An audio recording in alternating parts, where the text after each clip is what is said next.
Hello दोस्तों, नमस्कार। मैं आलोक कुमार आप सभी विद्यार्थियों का स्वागत करता हूं। जिस तरीके से जो बुनियादी बैच एनसीईआरटी की चल रही है, खजान आईएएस की यूट्यूब पे भी आपको मिल जाएगा। ठीक उसी तरीके से अभी अगली जो क्लास हमारा 8वीं क्लास की पॉलिटी एनसीईआरटी चल रही थी, जो बची हुई क्लास है उसको अभी हम कंटिन्यू कर रहे हैं। देखिए, जिस तरीके से 6ठी 7वीं 8वीं 9वीं 11वीं 12वीं इन द सेंस की 6ठी से लेकर और 12वीं क्लास तक की जो क्लासेज है एनसीईआरटी की पॉलिटी का, वो मैं कंटिन्यू करूंगा। पर डे आपके सामने कुछ नया नया वीडियो जरूर आएगा, ठीक है। और जो एनसीईआरटी है यह यूपीएससी का बुनियाद है। हालांकि हमारे बैच का नाम भी रखा गया है बुनियादी बैच, ठीक है। और यह क्या है? एक बेस है। इसके बल पे ही आप एक पिलर खड़ा कर सकते हैं, एक चारदीवारी खड़ा कर सकते हैं, ठीक ना। उसी तरीके से यहाँ क्या है? एक पिलर है, ठीक। तरीके से हर सब्जेक्ट के जो फैकल्टी होंगे, अपने अपने सब्जेक्ट के जो एक्सपर्ट है, वो आपको एनसीईआरटी के बारे में बताएंगे, क्लास करेंगे। बट अभी जो हमारी है वो हमारी पॉलिटी की है। अभी हम पॉलिटी क्लास को आगे कंटिन्यू करते हैं। चलिए देखते हैं। देखिए, अब यहाँ पे मामला है, इसमें कह रहा है हमारी आपराधिक न्याय प्रणाली। हमारी आपराधिक क्या है? न्याय प्रणाली। देखिए इसमें क्या कहना चाह रहा है। जब हम किसी को अपराध करते हुए देखते हैं, अपराध समझते हो ना क्या होता है? अपराध का मतलब होता है कि संविधान से हटके, कानून व्यवस्था से हटके, देश से हटके या देश के हित से हटके जो भी काम होता है अपराध होगा। जैसे किसी को गोली मार देना अपराध है, किसी की प्रॉपर्टी को अपने कब्जे में छीन लेना अपराध है नहीं? मतलब आपके कामों से किसी को ठेस अगर पहुंचता है तो अपराध है। कह रहा है जब हम किसी को अपराध करते हुए देखते हैं तो सबसे पहले पुलिस को खबर करते हैं। क्या करते हो? पुलिस को खबर। आप एक चीज देखे हो, कभी किसी को कोई मार रहा होता है, पीट रहा होता है, तो क्या करते हो? सबसे पहले किसको फोन लगा देते हो? पुलिस को। क्यों? पुलिस आती है और मामला को शांत करा देती है। वास्तविक जीवन में या फिल्मों में आपने देखा होगा कि पुलिस अफसर रिपोर्ट दर्ज करते हैं और अपराधियों को गिरफ्तार करते हैं। बिना एफआईआर का अरेस्ट तो नहीं कर पाएगा, ठीक है। तो इसलिए क्या करता है? पुलिस आता है, दोनों को पहले बैठाया, अपनी अपनी बातें सुना, रिपोर्ट दर्ज किया, और फिर उसके आगे क्या करता है? उस अपराधी जो होता है उसको अरेस्ट करके चालान करके भेज देता है जेल में। फिर उस पर मुकदमा चलने लगता है। अपराधियों को गिरफ्तार करने में पुलिस की जो भूमिका होती है, उसके आधार पर कई बार ऐसा लगता है मानो पुलिस ही तय करती है कि कोई अपराधी है या नहीं। सुन लीजिए, यहाँ पे अपराधी है या नहीं, कोई व्यक्ति चोर है या नहीं, यह डिसाइड करना पुलिस प्रशासन के काम नहीं है। यह डिसाइड न्यायपालिका करता है, ठीक है। लेकिन आप जब गांव समाज में जाएंगे या शहर में कहीं भी, आमतौर पे जो वास्तविक लाइफ है उसमें जब आप देखेंगे तो आपको जनरली यही समझ में आ जाएगा कि पुलिस ही डिसाइड कर देता है कि तुम क्या हो, ठीक। फिर कह रहा है लेकिन ऐसा नहीं है। जब किसी व्यक्ति को गिरफ्तार किया जाता है तो अदालत ही तय करती है कि आरोपी वाकई दोषी है या नहीं। मैंने क्या कहा? कौन डिसाइड करेगा? न्यायपालिका। फिर कह रहा है संविधान के अनुसार, संविधान के अनुसार कह रहा है, ध्यान रखिएगा।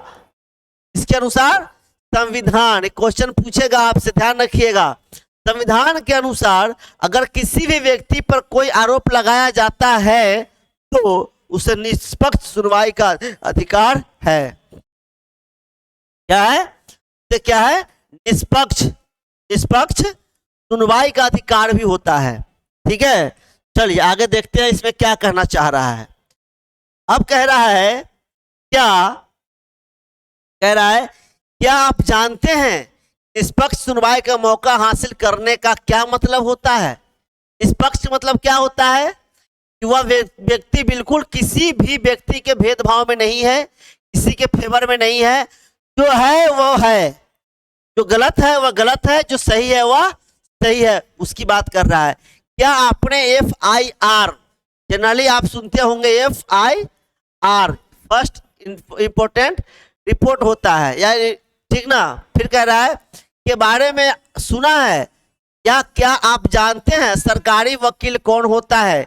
इस अध्याय में हम चोरी की एक काल्पनिक घटना के जरिए यह समझने चेष्टा करेंगे कि न्याय पाने की प्रक्रिया किस तरह चलती है और आपराधिक न्याय व्यवस्था में अलग अलग लोगों की क्या भूमिका होती है। क्या लगता है कि ऊपर में जो जज होते हैं को आप जज कहते हो, जज अकेला होता है और सिस्टम चलता है क्या? नहीं, उसमें टीम होती है। कौन होते हैं? टीम वर्क होता है, टीम वर्क काम करती है, ध्यान रखिएगा, टीम वर्क, ठीक ना। फिर कह रहा है ध्यान रखें कि ज्यादातर मामले उसी प्रकार से गुजरते हैं जिसका हमने आपने काल्पनिक उदाहरण में जिक्र किया है। समझ रहे हो ना? फलस्वरूप इन प्रक्रियाओं को समझना और आपराधिक न्याय व्यवस्था में अलग अलग लोगों की भूमिकाओं को समझना महत्वपूर्ण होता है। अगर कभी ऐसा मौका आता है तो यह जानकारी आपके लिए उपयोगी साबित हो सकती है। यह आपको समझना चाहिए, देखना चाहिए। ठीक है, चलिए अब क्या कहता है आगे देखते हैं। इसमें देखिए कह रहा है, ठीक, अब यहां समझिए, ये जज साहब बैठे हैं। कौन बैठा है? जज साहब। ये वकील है, इस व्यक्ति से कह रहा है, व्यक्ति कह रहा है कि मैं निर्दोष हूं और मेरी सुनवाई हो, मतलब मैं निर्दोष हूं, हमारी सुनिए, ये कह रहा है। फिर देखते हैं आगे क्या कह रहा है। देखिए, मुंबई के एक मकान में श्रीमती शिंदे तैयार हो रही है। ठीक, क्या हो रहा है? मुंबई के एक मकान में श्रीमती शिंदे तैयार हो रही है। पिछले 1 घंटे से वे गले का हार ढूंढ रही है। ठीक, अब कह रहा है मुझे पक्का पता है कि यहीं रखा था, कहाँ गया? आपने कभी देखा है घर में कुछ चीजें कहीं रखी होती है, वहां से इधर उधर हो जाती है, अब लोग तैयार हो रहे हैं, ढूंढ रहे होते हैं, यही तो रखे थे, पता नहीं कहाँ चला गया, यही तो था, कहते हो ना, यही तो था। वही कह रहा है, जल्दी करो भाई। अब इनका हस्बैंड कह रहा है हमें देर हो रही है शादी के समारोह में जाने के लिए। अभी शिंदे जो परिवार है इनको दावत खाने भी जाना है। ठीक, अब जानते हो महिलाएं क्या होती है, श्रृंगार वगैरह करती है, तो गले का हार वो ढूंढ रही है घर में पहन के जाने के लिए। अब उनका हस्बैंड कह रहा है कि जल्दी करो, देर हो रहा है। ठीक है, अब ये बात है, अब यहाँ पे कह रहा है, ये कह रही है, लेडीज कह रही है, इनकी वाइफ, मुझे मेरी सोने की जंजीर नहीं मिल रही है, दराज में भी नहीं है, मुझे लगता है शांति ने मेरा हार चुरा लिया है। मेरे कमरे में सफाई करते हुए वह ज्यादा ही समय लगाती है। अब यहाँ मामला ये आया कि शांति कौन है? तो सफाई करने वाली एक लेडीज है जो घर में काम करने आती है। उन पे शक हो रहा है, यार कहीं वो तो नहीं चुरा ली हो। ठीक है, फिर कह रहा है, जरा इनके बारे में देखिएगा। अब कह रहा है, शांति हेमब्राम पिछले 3 साल से इस मकान में काम कर रही है। कितने दिन से? 3 साल से। ठीक है, अब कह रहा है लेडीज, शांति क्या अब तुम चोरी भी करने लगी हो? ये महिलाएं कह रही है, किससे? शांति से। शांति कौन है? जो घर में काम करने वाली है। ठीक, और यह कौन है? मालकिन है। कौन है? मालकिन है। ठीक, अब देखिए यहाँ पे, और वो भी सोने का हार। अपना बक्सा लाओ, मैं अभी तलाशी लूंगी, हमने पुलिस को बुला लिया है, अगर तुमने हार लिया है तो अभी लौटा दो। अब एक शांति कह रही है, नहीं मैडम, मैंने चोरी नहीं की है। ठीक ना। अब यहाँ पे क्या हो रहा है देखते हैं। शिंदे साहब शांति के बक्से की तलाशी लेते हैं, जिसमें एक लिफाफे में 10,000 रुपया मिलते हैं। वह शांति पर चिल्लाने लगते हैं। उन्हें यकीन हो जाता है शांति ने हार बेच दिया है और यह उसी का पैसा है। अब ले शक देखिए, मतलब उसके पेटी में, बक्से में सोने का कोई ज्वेलरी नहीं मिला, 10,000 रुपया मिला। अब इस पे शक गहरा रहा है कि हो सकता है कि वो पैसे क्या करा हो, ज्वेलरी को बेच के और पैसे लाया हो। वो पैसा उसके बक्से में रखा हुआ है। ठीक, फिर कह रहा है, साहब मेरा भाई और मैं पिछले साल भर से पैसे जमा कर रहे हैं, हम गांव लौटकर एक बैल खरीदना चाहते हैं। मैडम मैं बेगुनाह हूं। मैडम क्या हूं मैं? बेगुनाह हूं। ठीक है, क्या कह रहा है साहब? कौन कह रही है? शांति, जो काम करने वाली लेडीज है। साहब मेरा भाई और मैं पिछले साल भर से पैसे जमा कर रहे हैं, हम गांव लौटकर एक बैल खरीदना चाहते हैं। मैडम मैं बेगुनाह हूं, मतलब पैसे हम दोनों भाई मिलकर कमा रहे हैं, भाई और बहन इकट्ठा इसलिए कर रहे हैं कि गांव जाएंगे और एक बैल खरीदेंगे और गांव में क्या करेंगे, खेती बाड़ी करेंगे, बैल चलाएंगे, कुछ इनकम हमारा वहां भी जनरेट होने लगेगा। अब कह रहा है शिंदे साहब के कहने पर सब इंस्पेक्टर राव एफआईआर दर्ज कर लेते हैं, करेंगे ही, इनका तो काम ही यही है करना। फिर कह रहा है मिस्टर शिंदे थाने में पहुंच गए। जी कहिए, पुलिस वाले से कहता है शिंदे जी कहिए, मैं एफआईआर लिखाने आया हूं, मेरे घर में चोरी हुई है, घर की नौकरानी शांति ने मेरी पत्नी का हार चुरा लिया। देख रहे हो ना, अब उसको फंसाया जा रहा है और शिंदे साहब के कहने पर इंस्पेक्टर ने क्या किया, एफआईआर शुरू कर दी, एफआईआर लिख दिया।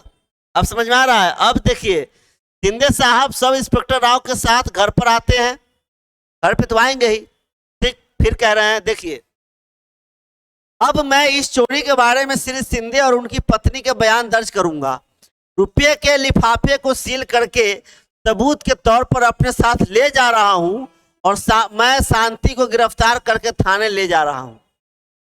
ठीक, अब शांति क्या कह रही है सो देखिए, मेहरबानी करके मुझे थाने मत ले जाइए, मैंने हार नहीं चुराया है, यह मेरी मेहनत की कमाई है। अब देखिए आगे क्या कहता है, शांति का भाई सुशील भी आता है, जो शांति क्या दोनों मिलके, सुशील और शांति मिलके पैसा इकट्ठा की थी ना, वही कह रहा है। सुशील आता है और सब इंस्पेक्टर राव से विनती करता है कि वह शांति को छोड़ दे, सोने का हार चुराया है। कौन कह रहा है, पुलिस कह रहा है, तुम अदालत से जमानत का आदेश लेकर आओ। समझ में आ रहा है। अब क्या कह रहा है, ये चुराया है कि नहीं चुराया है, ये पुलिस वाला डिसीजन देने वाला कौन होता है, ठीक है, ये पुलिस वाला डिसीजन देने वाला कौन होता है उसकी बात है। अब कह रहा है लेकिन मैं वकील की फीस कहां से लाऊंगा,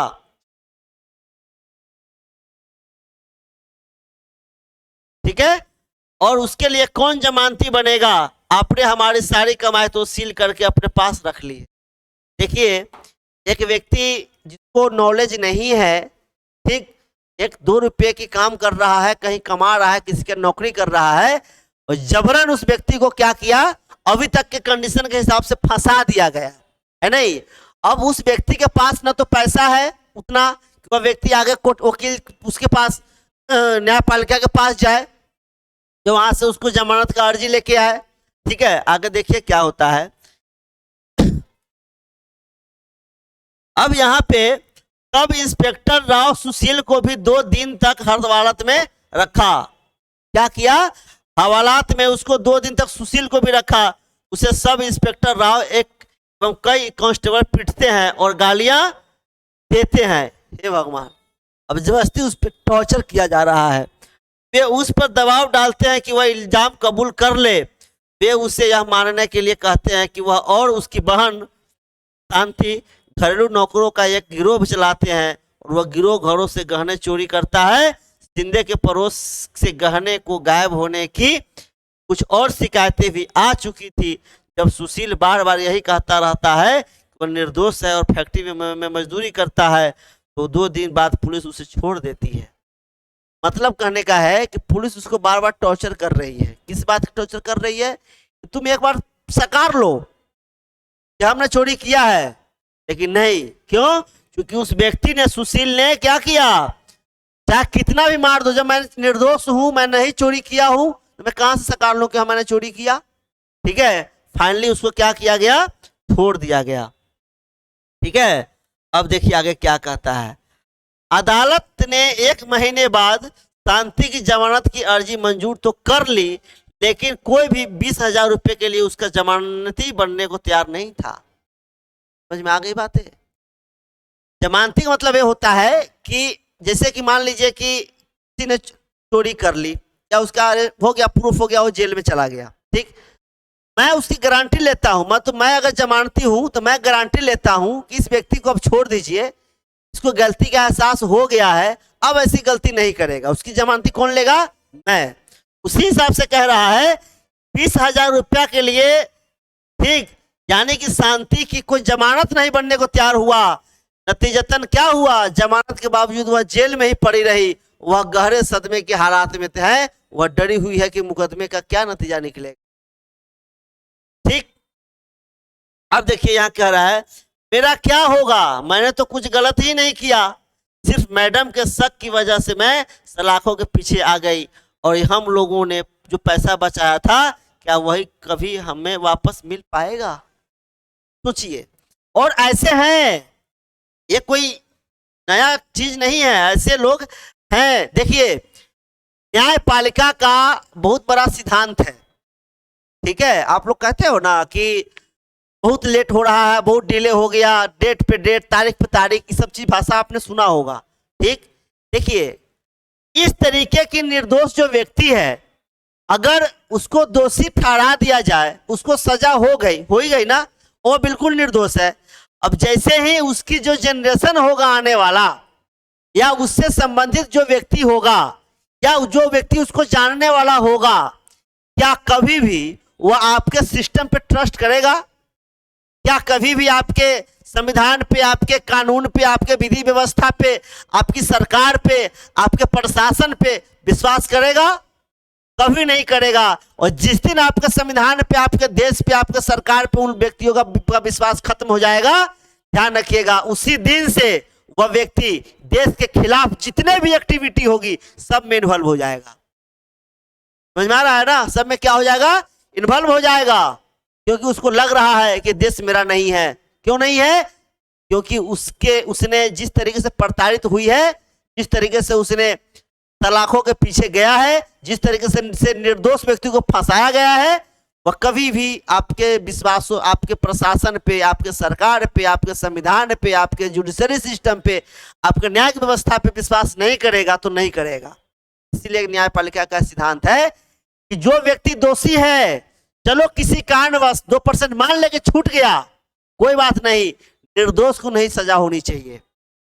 इसीलिए जुडिशरी को लगता है, न्यायपालिका को लगता है, जब तक हम संतुष्ट न हो ले कि हाँ यह व्यक्ति ने ऐसा अपराध किया है या नहीं किया है, तब तक डिसीजन पे नहीं जाता है वो व्यक्ति, और होना भी यही चाहिए। आगे देखते हैं क्या लिखा है। अब कह रहा है पुलिस ने मजिस्ट्रेट की अदालत में आरोप पत्र दायर कर दिया। अदालत की ओर से आरोप पत्र और गवाहों के बयानों की एक नकल शांति को दे दी जाती है। शांति अदालत को बताती है कि चोरी के इस झूठे इल्जाम से बचने के लिए उनके पास कोई वकील नहीं है। ठीक ना? मजिस्ट्रेट महोदय मजिस्ट्रेट से कहता है, शांति की दलील सुनकर अधिवक्ता कमला राय को सरकारी खर्चे पर बचाव पक्ष की वकील बना दिया गया। किसको? कमला राय को। अब देखिए इसका मतलब क्या है।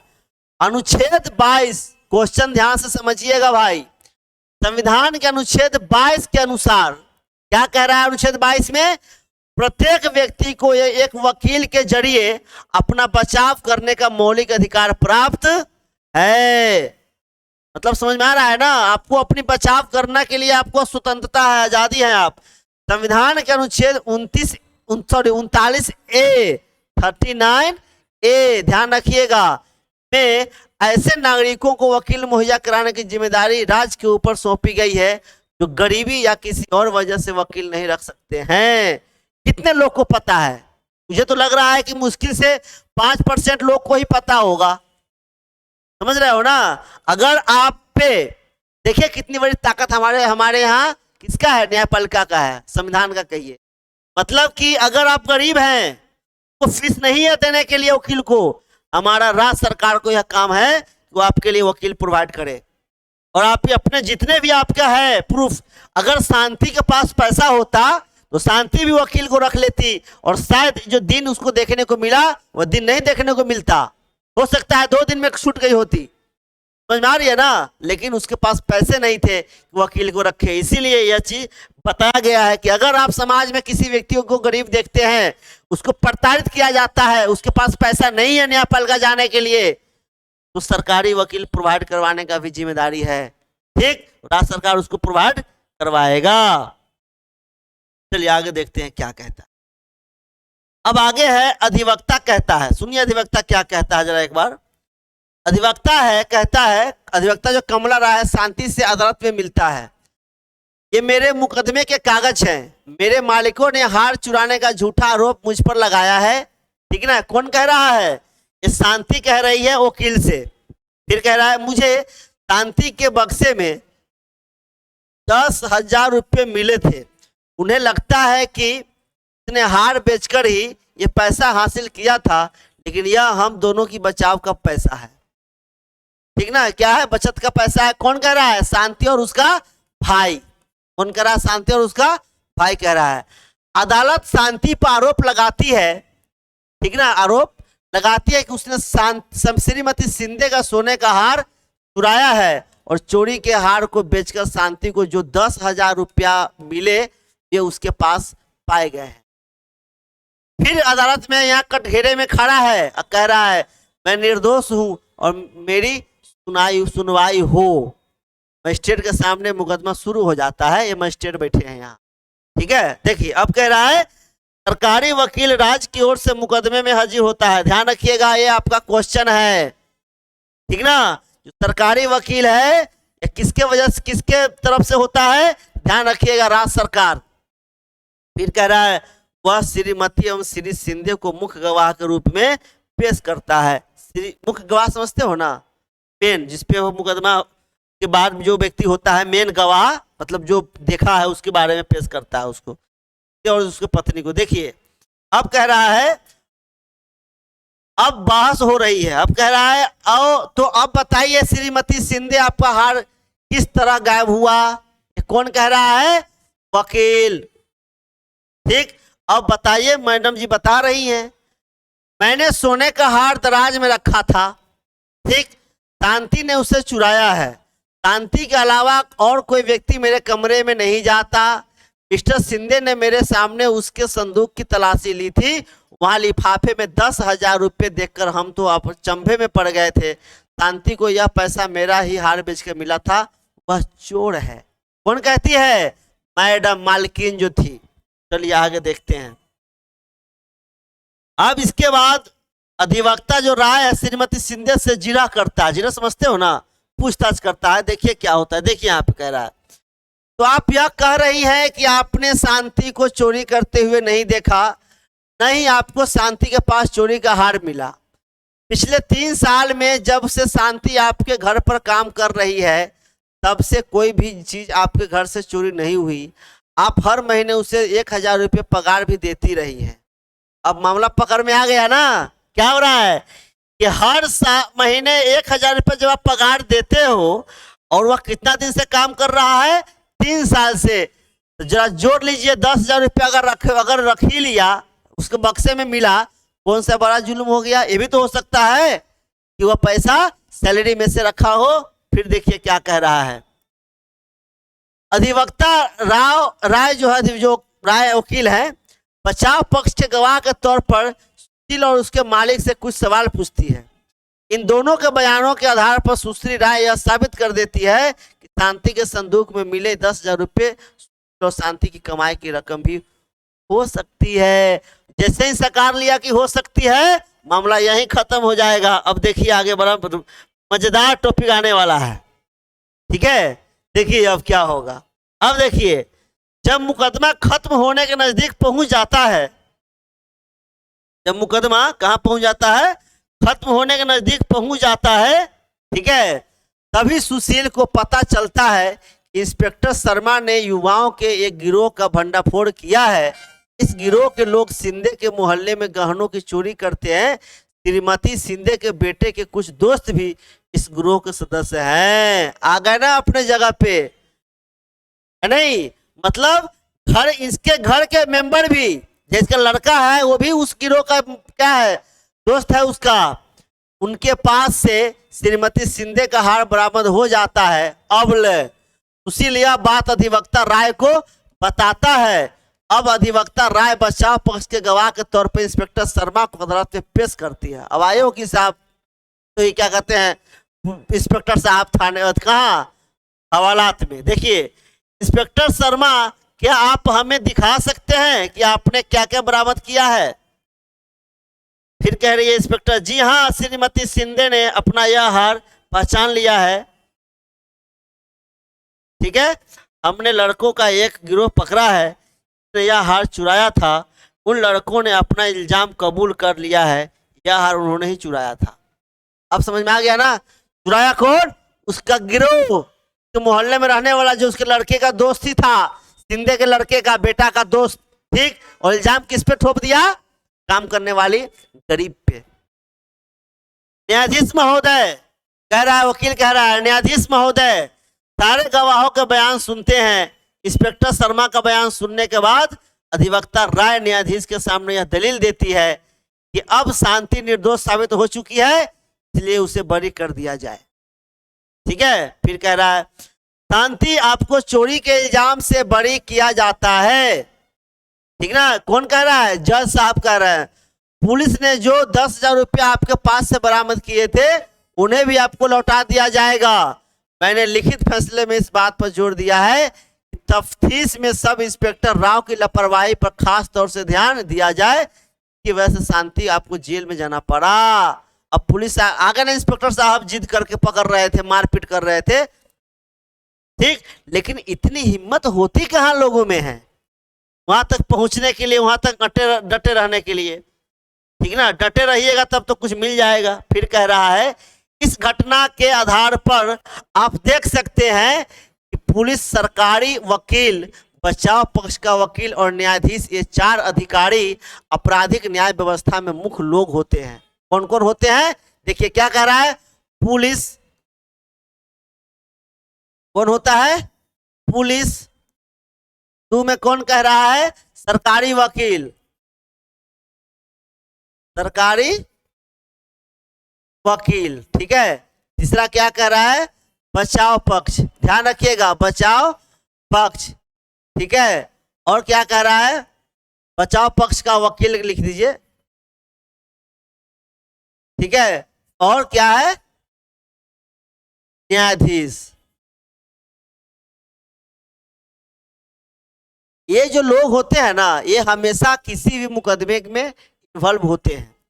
अब कह रहा है, इस मामले में आपने इन चारों की भूमिका को भी देख लिया है, आइए अब उनकी भूमिकाओं को और व्यापक स्तर पर देखें। देखिए, अपराध की जांच करने में पुलिस की क्या भूमिका होती है? अपराध की जांच करने पुलिस का एक महत्वपूर्ण काम होता है किसी अपराध के बारे में मिली शिकायत की जांच करना।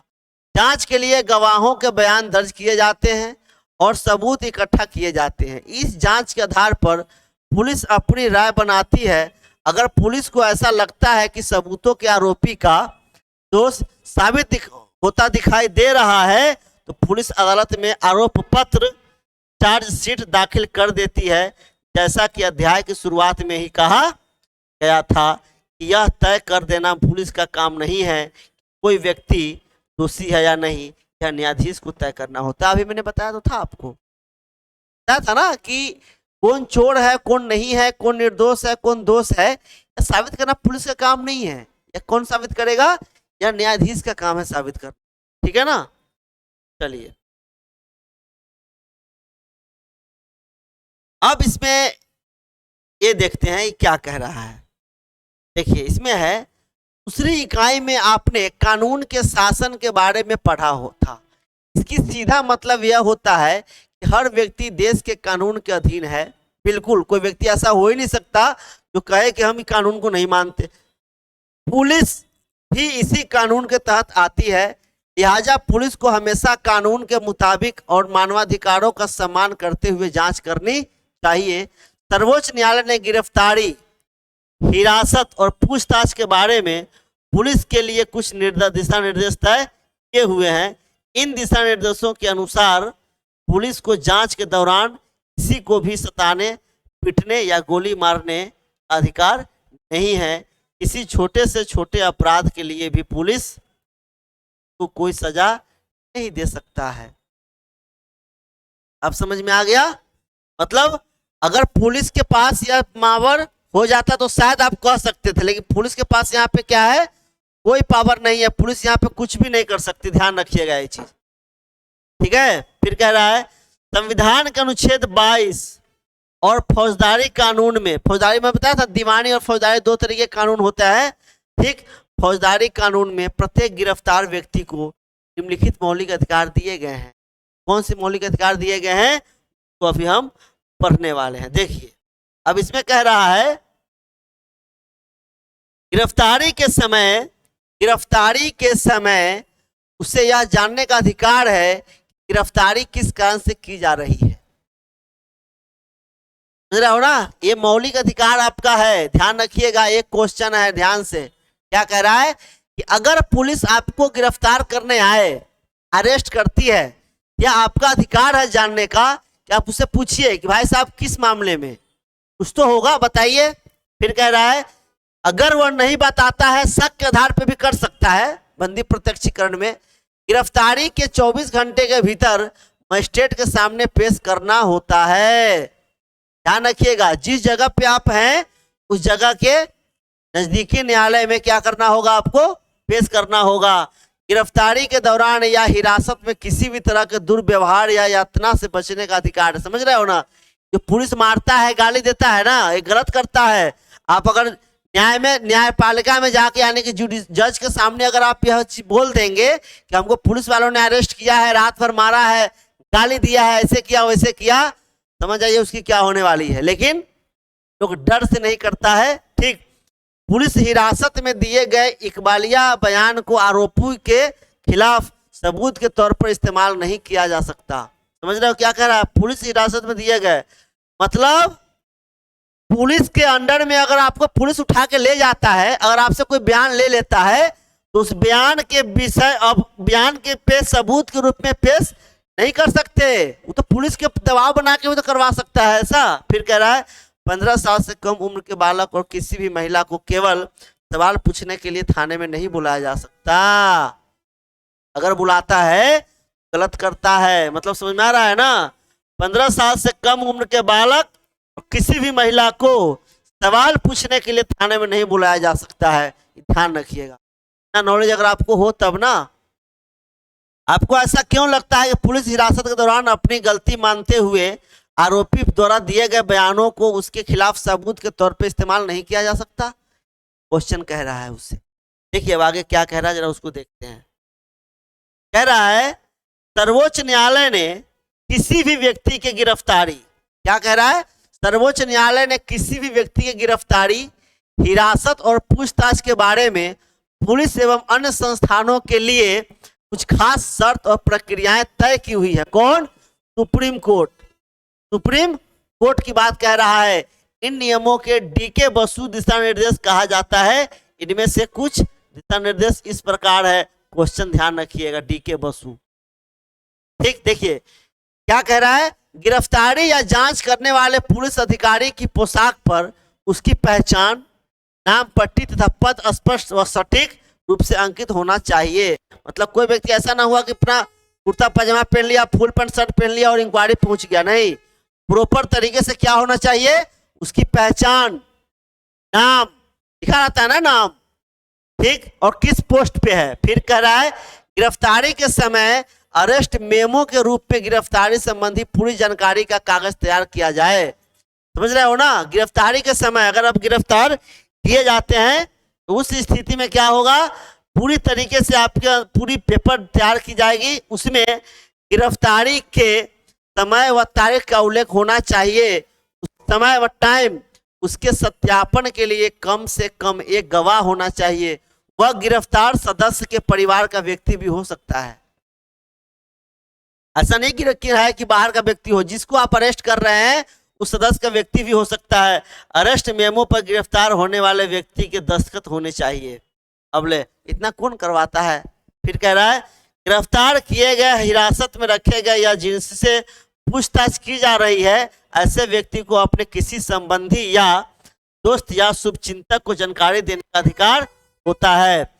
जब गिरफ्तार व्यक्ति का या दोस्त या संबंधी उस जिले से बाहर रहता हो तो गिरफ्तारी के 8 से 12 घंटे के भीतर से गिरफ्तारी के समय, स्थान और हिरासत की जगह के बारे में जानकारी भेज दी जानी चाहिए। मतलब समझ में आ रहा है। अगर मान लीजिए कि मैं अकेला हूं अपने घर पे, मुझे गिरफ्तार कर लिया और मेरे घर वाले लोग गांव में हैं, तो क्या कह रहा है, 8 से 12 घंटे के भीतर मेरे घर वाले को मैसेज मिल जाना चाहिए कि हम कहाँ किस थाने में किस जगह गिरफ्तार हैं। ठीक है, कितना बढ़िया लिखा है, कितना बढ़िया चीज दिया गया है, लेकिन लोग को नॉलेज नहीं होने की वजह से गलत होते हैं, मिसयूज होते हैं। ये आपका क्वेश्चन है। क्वेश्चन ये कह रहा है जब चोरी के इल्जाम में शांति को गिरफ्तार किया गया, उसी दौरान सब इंस्पेक्टर राव ने उसके भाई सुशील को भी 2 दिन तक पुलिस हिरासत में रखा। क्या उसको हिरासत में रखने की कार्रवाई कानून सही थी? बिल्कुल नहीं सही थी। अब इस पे आपको लिखना है। क्यों? क्योंकि भाई कानून सही कहाँ कह रहा है? अभी हमने पढ़ा ना इसको, ये पढ़ा ना, है ना? हाँ ठीक, आगे देखते हैं क्या है। देखिए अब कह रहा है प्रथम सूचना रिपोर्ट, प्राथमिकी प्रथम सूचना रिपोर्ट, पुलिस FIR। सुन लीजिएगा, इसको हम लोग जनरली भाषा में बोल देते हैं तुरंत, FIR बोल देते हो ना, वही वाला कह रहा है। पुलिस FIR दर्ज होने के बाद ही किसी अपराध पड़ताल शुरू कर सकती है। क्या कह रहा है? पुलिस FIR दर्ज होने के बाद ही किसी अपराध की पड़ताल शुरू कर सकती है। कानून में कहा गया है कि किसी संज्ञेय अपराध की सूचना मिलने पर थाने के प्रभारी अधिकारी को फौरन FIR दर्ज करनी चाहिए। पुलिस को यह सूचना मौखिक या लिखित किसी भी रूप में मिल सकती है।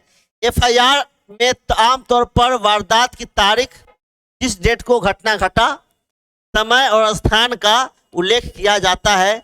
उसमें वारदात के मूल तथ्यों और घटनाओं का विवरण भी लिखा जाता है। अगर अपराधियों का पता हो तो उनके नाम तथा गवाहों का भी उल्लेख किया जाता है।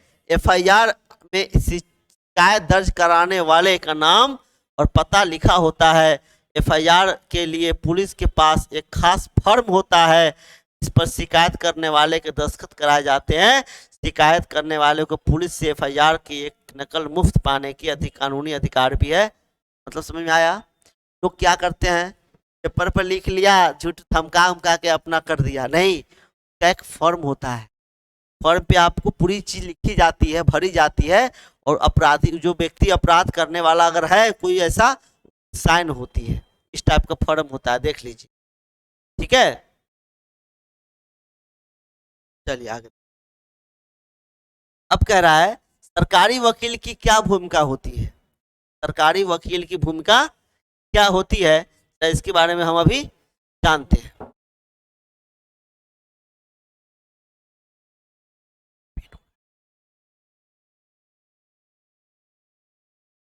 क्या सरकारी वकील की क्या भूमिका होती है, जरा इसके बारे में हम अभी देखते हैं। देखिए क्या कह रहा है, किसी आपराधिक उल्लंघन को जनता के विरुद्ध माना जाता है। किसी आपराधिक उल्लंघन, ठीक है, किसी आपराधिक उल्लंघन को जनता के विरुद्ध माना जाता है।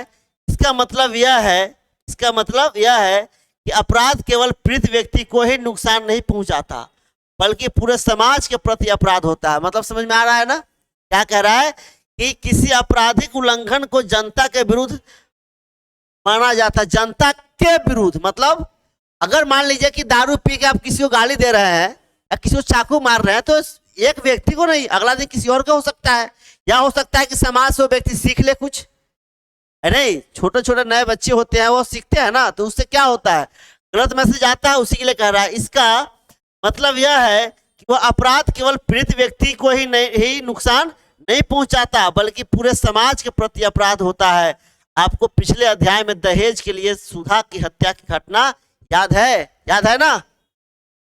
आरोपी लक्ष्मण और उसके परिवार के खिलाफ यह मुकदमा राज्य की ओर से दायर किया गया था। क्या हुआ था उसमें?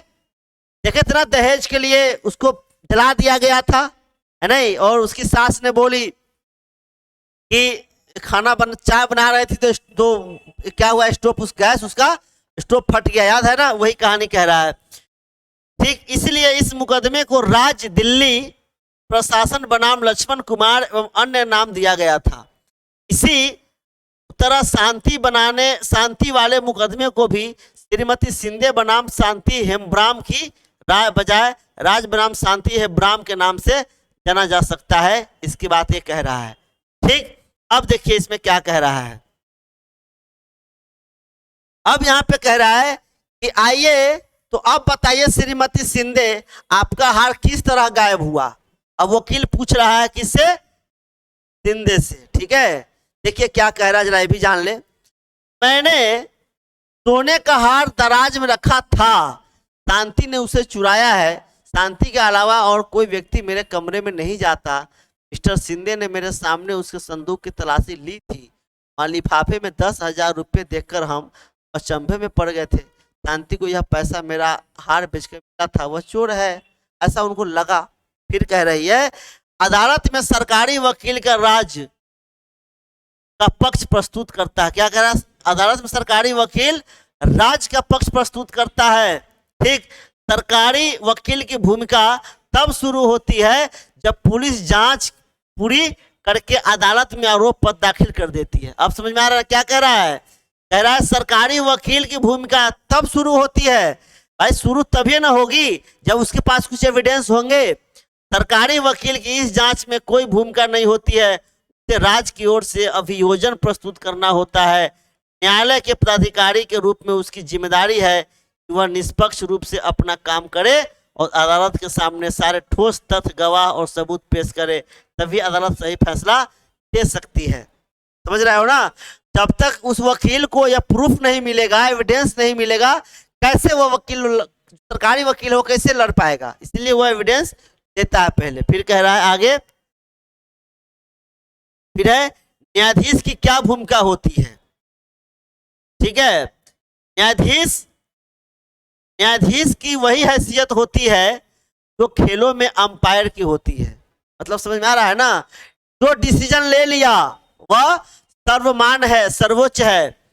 वे निष्पक्ष भाव से और खुली अदालत में मुकदमे का संचालन करते हैं।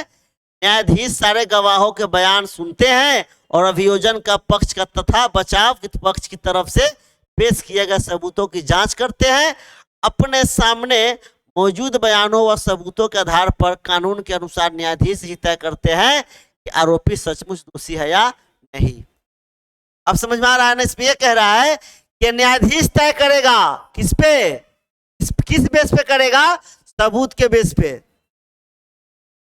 सबूत के बेस पे तय करता है कि न्यायाधीश की सचमुच में जो आरोपी है वो दोषी है या नहीं। अगर आरोपी दोषी पाया जाता है तो न्यायाधीश उसे सजा सुनाते हैं।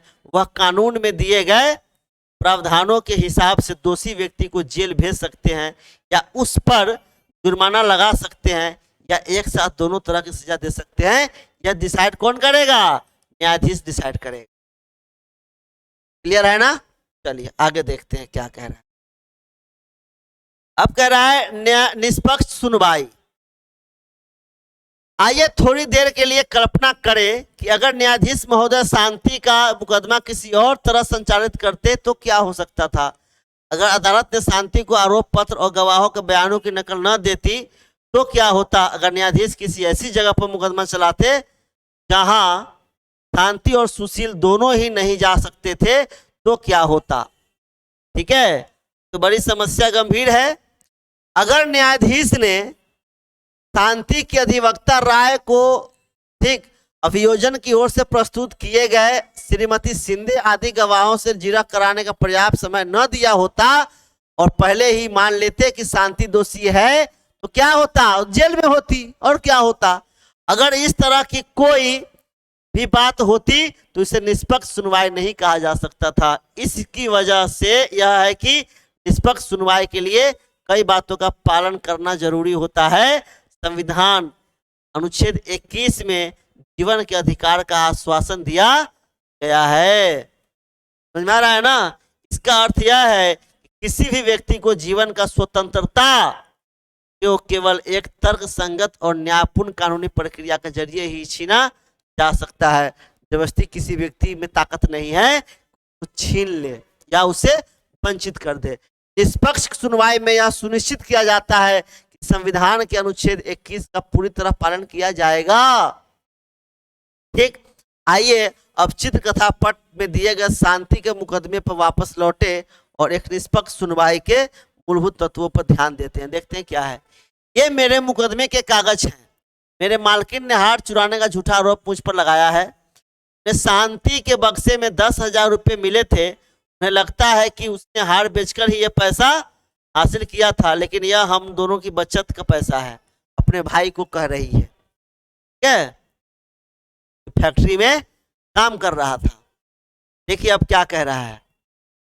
अब है पहली बात, शांति को आरोप पत्र और उन सभी साक्ष्यों की एक एक प्रति दी गई थी जो अभियोजन पक्ष ने उसके खिलाफ अदालत में पेश किए थे। फिर कह रहा है शांति पर चोरी का आरोप लगाया गया था। बिल्कुल लगाया गया था नहीं, मतलब चोर थी नहीं, लगाया गया था, जो कानूनन एक अपराध है। ठीक, यह मुकदमा जमानत के सामने जनता के सामने खुली अदालत में चलाया गया। शांति का भाई अदालत की कार्रवाइयों में मौजूद था। मुकदमा आरोपी की उपस्थिति में चलाया गया। शांति का एक वकील ने बचाव किया। शांति के अधिवक्ता राय को अभियोजन पक्ष की ओर से पेश किए गए सारे गवाहों से जीरा करने का मौका दिया गया। अधिवक्ता राय को शांति की ओर से गवाह पेश करने का अधिकार दिया गया। अब समझ में आ गया ना। अब क्या होगा, उससे क्वेश्चन होता है, काउंटर होता है। ठीक है, फिर कह रहा है हालांकि पुलिस ने शांति के खिलाफ चोरी का मुकदमा दर्ज किया था, लेकिन न्यायाधीश ने उसे निर्दोष मानते हुए मुकदमा चलाया था। अब अभियोजन पक्ष को निर्णायक रूप से सिद्ध करना था शांति ही दोषी है। इस मुकदमे में अभियोजन पक्ष ऐसा नहीं कर पाया। मतलब समझ में आ रहा है ना। यानी कि शिंदे की तरफ से जो वकील था उसको यह प्रूफ करना था कि ये शांति चोर है, चुराई है, लेकिन नहीं कर पाया। क्यों? एविडेंस उसके खिलाफ आया नहीं। ठीक है, चलिए आगे देखते हैं क्या कह रहा है। अब यहाँ पे हो रहा है, तो आप यह बात कह रही हैं कि आपने शांति को चोरी, ठीक है, आपने शांति को चोरी करते हुए नहीं देखा, नहीं आपको शांति के पास चोरी का हार मिला। पिछले 3 साल में जब से शांति आपके घर पर काम कर रही है, तब से कोई भी आपके घर में चोरी नहीं हुई। आप हर महीने उसे 1,000 रुपये पगार भी देती रही हैं। कैसे कह सकती हैं कि शांति ने आपका पैसा चुराया है? ठीक, अब देखिए महत्वपूर्ण बात यह है कि न्यायाधीश ने अदालत के सामने पेश किए गए साक्ष्यों के आधार पर ही मुकदमे का फैसला सुनाया। देखिए न्यायाधीश तो हमेशा प्रूफ चाहिए। प्रूफ जब तक न्यायाधीश को लग जाएगा कि हाँ हम संतुष्ट हैं इसके प्रूफ से, ठीक है, तो वह डिसीजन दे देगा। न्यायाधीश ने शांति की कमजोर स्थिति के आधार पर बिना सोचे समझे यह फैसला नहीं ले लिया कि वह सचमुच चोर है। इसकी वजह न्यायाधीश का आचरण लगातार निष्पक्ष रहा। साक्ष्यों से यह सिद्ध हो गया कि शांति की बजाय कुछ युवकों ने चोरी की थी, इसलिए ठीक उन्होंने शांति को आजाद कर दिया। शांति को इसलिए न्याय मिला कि निष्पक्ष सुनवाई का मौका दिया गया था। है ना, अगर शांति को निष्पक्ष का मौका नहीं दिया गया होता, शांति झूठ फूस का फंसी होती और वो गिरोह का भी पता नहीं चल पाता, जो गिरोह के बारे में पुलिस ने खुला किया। और ये भी नहीं पता चलता कि शांति का बेटा, उसका क्या नाम है, शिंदे का बेटा भी चोर का गिरोह से मिला हुआ है। ठीक है, पता ही नहीं चलता, इतना सारा अंदर की बात है। चलिए अब यहाँ है इस अध्याय में हमने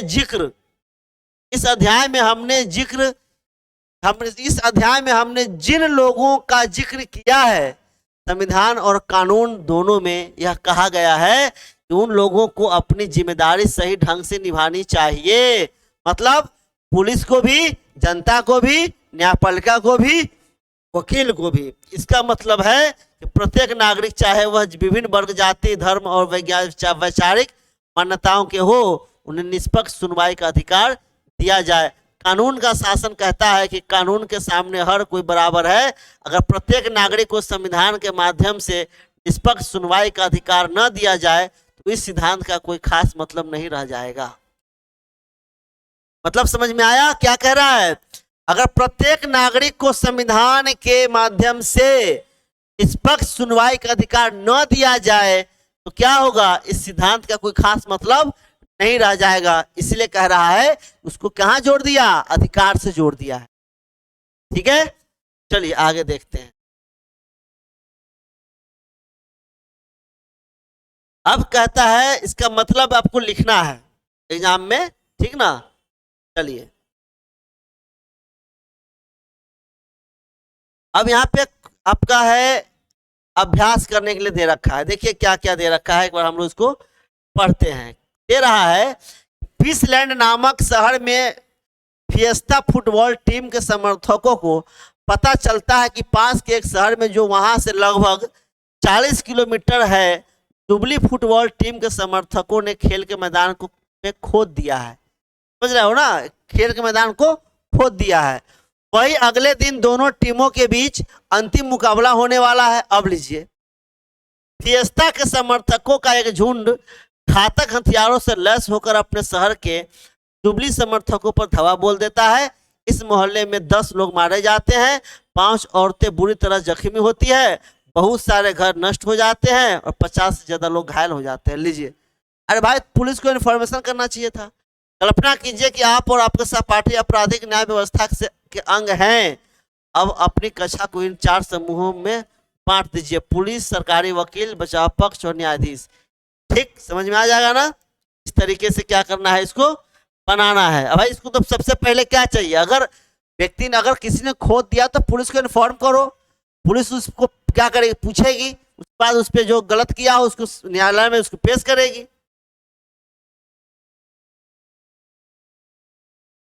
मैं कह रहा है पुलिस, सरकारी वकील, बचाव पक्ष का वकील, न्यायाधीश। अब कार्य क्या है इसका, पुलिस का क्या, गवाहों को सुनना, गवाहों का बयान दर्ज करना, गवाहों से बहस करना, जले हुए घरों की तस्वीरें लेना, सबूत दर्ज करना, ये सब चीज उसकी प्रूफ में काम आएगा। अब ये कह रहा है कि अब यही स्थिति ले और किसी ऐसे विद्यार्थी को उपरोक्त सारे काम करने के लिए कहें जो फिएस्टा क्लब का समर्थक है। यदि आपराधिक न्याय व्यवस्था के सारे कामों को केवल एक ही व्यक्ति करने लगे तो क्या आपको लगता है कि पीड़ितों को न्याय मिल पाएगा? नहीं। मतलब कहने का है कि न्यायपालिका जुडिशरी एक शब्द जरूर है, लेकिन उसके अंदर क्या है, पूरी टीम है। ये सारा टीम किसके है, देख रहे हो ना, सारा टीम न्यायपालिका के पार्ट है, न्यायपालिका के रूप में काम करने वाले लोग हैं, ध्यान रखिएगा। अब कह रहा है आरोपी क्या होता है। इस अध्याय के संदर्भ में ऐसे व्यक्ति को आरोपी कहा जाता है जिस पर अदालत में किसी अपराध के लिए मुकदमा दर्ज चलाया है। चलना, किसी व्यक्ति पे है ना अदालत में, मतलब अदालत के द्वारा मुकदमा दर्ज अगर कर दिया गया, चल रहा है, अपराधी होगा, आरोपी होगा। संज्ञेय मतलब इस अध्याय में उन अपराधों को संज्ञेय अपराध कहा जाता है जिनके लिए पुलिस किसी व्यक्ति को अदालत की अनुमति के बिना भी गिरफ्तार कर सकता है। ठीक ना, यानी कि की एक तरह संज्ञेय कहते हैं, इस पे शक है, उस टाइप का है। जीरा, जब कोई गवाह अदालत में अपना बयान देता है, दूसरे पक्ष का वकील भी उससे कुछ सवाल पूछता है, उसके पिछले बयान को सही या गलत साबित किया जा सके, इसे जीरा कहते हैं। आप मतलब कि आप भी अपना वकील रखिए, मैं भी अपना वकील रखा, और दोनों में क्या हुआ, काउंटर होता है, जीरा होता है।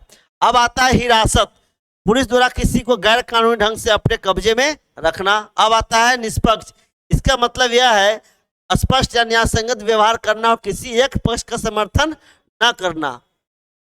ठीक, किसी अपराध का आरोप लगाना। ठीक, किसी भी अपराध के बारे में जब न्यायाधीश आरोपी को लिखित रूप में से सूचित करता है कि उस पर किस अपराध के लिए मुकदमा चलाया जाएगा, तो इसे अपराध का आरोप लगाना कहा जाता है। अब करा गवाह, जब किसी व्यक्ति को अदालत में यह बयान देने के लिए बुलाया जाता है उसने मामले के संबंध में क्या देखा, सुनाया जाना है, तो उसे गवाह कहा जाता है। ठीक है, इस तरीके से हमारा जो टॉपिक है, ठीक, वह कंप्लीट होते हुए दिख रहा है। ठीक, और यहाँ पे अगले जो टॉपिक है वह सामाजिक न्याय और हाशियों की आवाजें, यही है ना। ठीक, सामाजिक न्याय और हाशिए की आवाजें, इसको करते हैं हम लोग कल की क्लास में। तब तक के लिए ओके, बाय, थैंक यू।